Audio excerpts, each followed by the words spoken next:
Welcome to this explainer. You know that feeling when, no matter how hard you work or how much effort you put in, you just can't seem to move forward?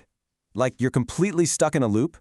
Well, today we are going to explore a fascinating concept from Vedic astrology that attempts to explain exactly why that happens. It really validates those persistent frustrations with life's roadblocks. So, let's dive right in. Could sudden accidents, recurring diseases, or even unending marriage delays actually be tied to this one hidden, ancient astrological anomaly? I know, it sounds a bit like the plot of a mystery novel, but according to the source texts, there's actually a highly specific mathematical reason for these unexplainable hurdles. It's a concept known as Gandanta. Today, we're going to decode this ancient cosmic manuscript step by step. We will cover 1. What is Gandanta? 2. The 3 Gandanta zones, 3. Planets and Dasha periods, 4. Primary remedy for Gandanta, and finally, 5. Combinations for accidents. All right, Section 1. What is Gandanta? In Vedic astrology, Gandanta is the exact junction where a water sign ends and a fire sign begins. And this transition, it is definitely not a smooth one.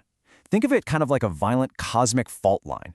If a planet is placed at this precise junction, it completely loses its natural qualities. Instead of acting normally, it brings intense confusion and unexpected, often negative results directly to whatever house it occupies. And this brilliantly illustrates why someone might experience those persistent roadblocks we were just talking about.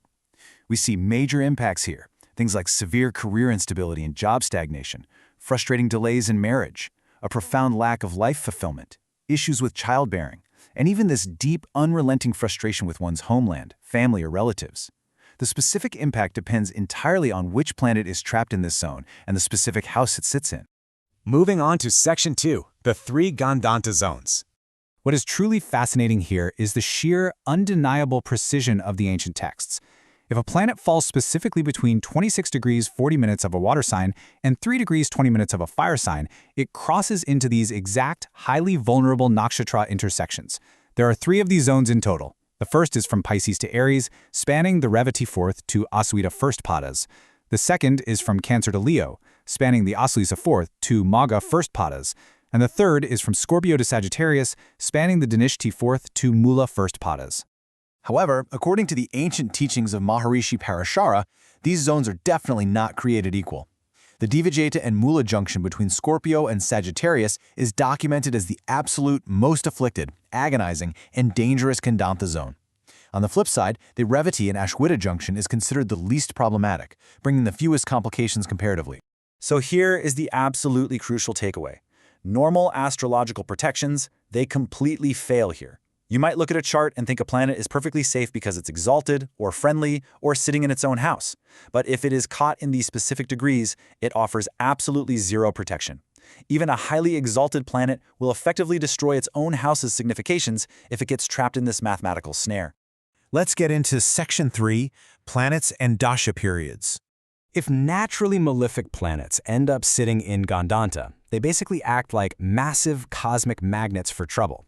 Whether we're talking about the Sun, a waning moon, Mars, Ketu, Rahu, Saturn, or an afflicted Mercury, when they are caught in this transition, they manifest severe mental instability, inescapable life stagnation, and a really relentless cycle of sudden accidents and recurring diseases. And to get incredibly specific, the source texts note that if Saturn and Rahu link up with the 6th house while in this Gandanta state, well, it acts as an absolute guarantee of severe health issues. The geometry of the chart aligns to directly target a person's physical well-being.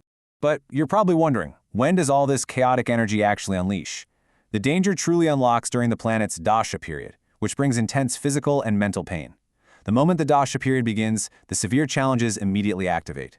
If you happen to enter a malefic antardasha, those problems clearly peak in intensity.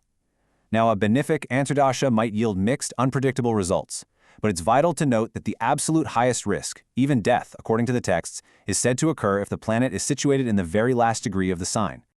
Okay, Section 4, Primary Remedy for Gandanta. To counteract these incredibly destructive forces during a Gandanta planet's Dasha, the texts don't just leave you stranded, thankfully.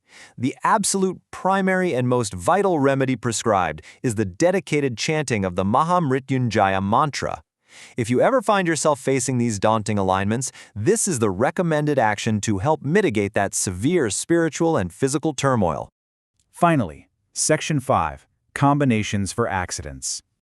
Let's break this down. Mars and Rahu are the primary culprits here, the core significators of accidents. In fact, Rahu all by itself can cause sudden, totally unexpected accidents. But what's truly fascinating is the exactness of the other combinations. For instance, Mars and Jupiter colliding together in the first house, that points precisely to bone fractures. Meanwhile, having Venus in a Rahu Antardasha warns specifically of a very high risk of vehicle accidents.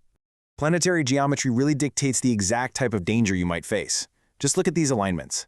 Mars in the 12th house combined with an 8th Lord Dasha means sudden accidents.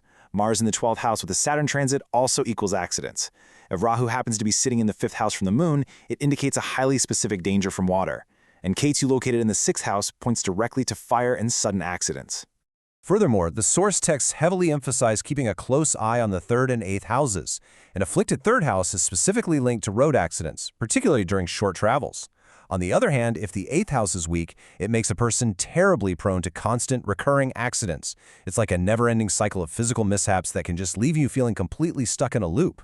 When we step back and look at all these precise degrees and mathematical combinations, it really makes you view life's challenges through a totally different lens, doesn't it? You should absolutely always consult an expert astrologer to properly analyze your personal chart. But I want to leave you with this one thought. As you look back on your own unending struggles, are your persistent life roadblocks simply bad luck, or are they the mathematical certainty of a planet secretly trapped in Gandanta?